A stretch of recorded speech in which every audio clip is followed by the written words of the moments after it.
মামা ওই শৈলকুমার দেওয়া যাবে না কিন্তু। দাঁড়া ওই লোকের কাছে শুনিয়ে নি। ভাই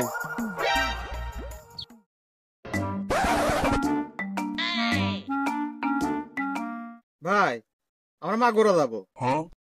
শৈলকুমার লোক তো খুব ডাকায়। আচ্ছা মাগুরা শর্টকাটে কমিতে দেওয়া যায় একটু কম তো।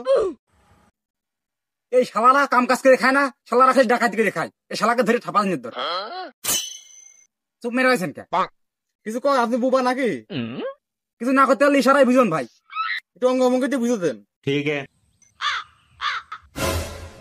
लेकिन ये साला कर क्या रहा है यहाँ पे? और अभी तो रुको। শালারা সৈকুবা আছে, সৈকুবার লোকের বদনাম করো। হ্যাঁ